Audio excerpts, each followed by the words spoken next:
Serial ये रिश्ता क्या कहलाता है में अरमान अबीरा पर चिल्लाता हुआ नजर आएगा। अरमान अबीरा से कहेगा कि तुम्हें पैसों की ज़रूरत है ना, तुम पैसे लो, हमारे घर से, हमारी ज़िंदगी से दफ़ा हो जाओ। दोस्तों, हम आपको बता दें कि अबीरा एक वेडिंग प्लानर के रूप में पोदार हाउस आ चुकी है और उसने अरमान और रूही की शादी का काम लिया है। लेकिन अरमान अबीरा से कहता है, अबीरा तुम्हें हमारे वेडिंग प्लानर करने की कोई भी ज़रूरत नहीं है, तुम्हारे बिना भी हमारी शादी हो जाएगी, तुम इस जॉब को छोड़ दो, इतनी घटिया जॉब तुम्हारे लिए बिल्कुल भी सही नहीं है। जगह जगह जाओगी, तुम सबके घरों में जाओगी वेडिंग प्लानर के लिए, ये बिल्कुल भी तुम्हारे लिए सही नहीं है। तुम्हें पैसों की ज़रूरत है ना, लो पैसे मुझसे ले लो, तुम्हें जितने पैसे चाहिए उतने पैसे ले लो, लेकिन तुम्हें ये काम छोड़ना होगा और अपने करियर पर ध्यान देना होगा। तुम एक अच्छी वकील बनना चाहती हो ना, तो इन सब चक्करों में मत पड़ो और अपने करियर पर ध्यान दो।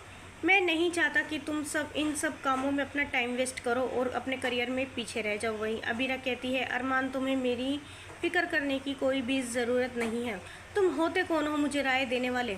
मुझे पता है कि मुझे क्या करना है क्या नहीं करना।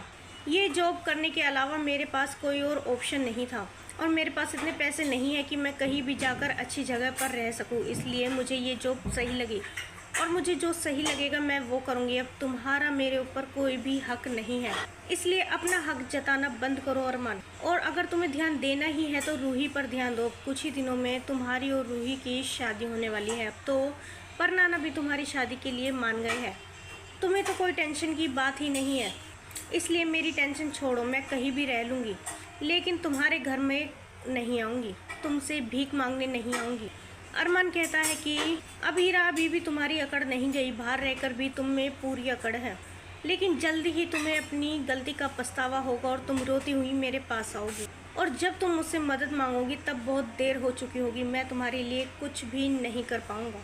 मुझे तुम्हारी फ़िक्र नहीं है, मुझे अपनी जिम्मेदारी की फ़िक्र है जो मैंने ली थी। अभी मेरी जिम्मेदारी पूरी नहीं हुई है, अभी हमारी शादी को 1 साल नहीं हुआ है, हमारा डिवोर्स पहले ही हो चुका है, इसलिए मुझे अपनी जिम्मेदारी निभानी है बस। बाकी मुझे तुम्हारी कोई फ़िक्र नहीं है, जैसा तुम्हें सही लगे तुम वैसा ही करो। दोस्तों, सीरियल में आए इस ट्विस्ट को लेकर आप कितने एक्साइटेड हैं, हमें अपनी राय कमेंट्स में ज़रूर बताइएगा और नहीं किया है चैनल को सब्सक्राइब तो जल्दी से कर ले, जिससे सीरियल से जुड़ी सारी अपडेट हम आप तक लेकर पहुँचे सबसे पहले।